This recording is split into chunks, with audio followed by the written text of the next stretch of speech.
অদ্ভুত দেখতে এই ফল, অনেকে তো আবার এর নামই জানে না। অদ্ভুত দেখতে এই ফলটা দিয়েই আজকে আমি আচার বানিয়ে আপনাদের দেখাবো। আসসালামু আলাইকুম, কেমন আছেন সবাই? গত কয়েকদিন আগের একটা ভিডিওতে আমি আপনাদের দেখিয়েছিলাম যে এই ফলটা আমি গাছ থেকে পেড়ে ধুয়ে কেটে তারপরে রোদে শুকাতে দিয়েছি। ভিডিওটা দেখার পরে অনেকেই ফলটা চিনেছেন, আবার অনেকেই চেনেননি। তো এই ফলটাকে আমাদের এলাকায় বলা হয় বিলম্ব ফল। এলাকা ভিত্তিক অনুসারে এক এক জায়গায় এক এক নাম হতে পারে। ফলটা খেতে বেশ টক, মানে যারা বেশি টক খেতে পছন্দ করেন তাদের জন্য খুবই পছন্দের একটা ফল। যেহেতু আমি বেশি টক খেতে পারি না, এই জন্য এই ফলটা দিয়ে আচার বানাবো। তো প্রথমে আমি ফলগুলো গাছ থেকে পেড়ে নিলাম। আমি নিজেও এর আগে কখনো এই ফলের আচার বানাইনি, তবে অন্যান্য আচার যেভাবে বানিয়ে থাকি ওভাবেই বানাবো চিন্তা করেছি। আর বানানোর পরে আচারটা দেখতে কেমন হয়েছে আর খেতে কেমন সেটা অবশ্যই আপনাদের সাথে শেয়ার করব। পুরো ভিডিওটা দেখতে থাকো, তাহলেই জানতে পারবেন। প্রথমে ফলগুলো গাছ থেকে পেড়ে ভালোভাবে পানি দিয়ে ধুয়ে নিব। আর এই ফলগুলো যখন পানিতে ধুচ্ছিলাম তখন কেমন একটা ফিল আসতেছিল, মানে মোম টেক্সচারটা যেমন হয় ওই রকম একটা ফিল হচ্ছিল, একটু আঠালো টাইপের। এরপর একটা ফল 4 ভাগ করে কেটে ভালোভাবে লবণ দিয়ে মাখিয়ে নিব।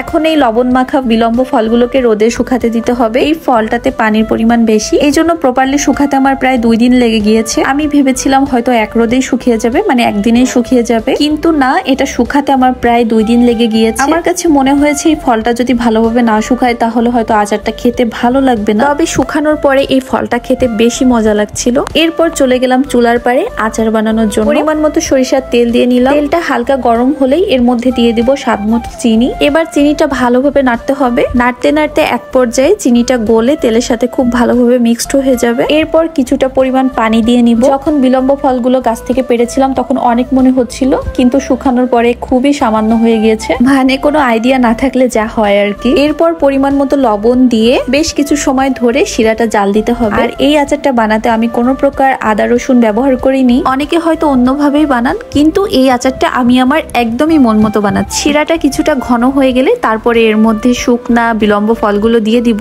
এই আচারটা বানাতে আমি শুধুমাত্র চিনি, লবণ, শুকনা মরিচের গুঁড়া আর পাঁচফোড়ন ব্যবহার করেছি, আর সরিষার তেল। এই পর্যায়ে আচারের মধ্যে শুকনা মরিচের গুঁড়াটা দিয়ে দিচ্ছি, তারপর দিয়ে দিব পাঁচফোড়ন। ব্যাস শেষ।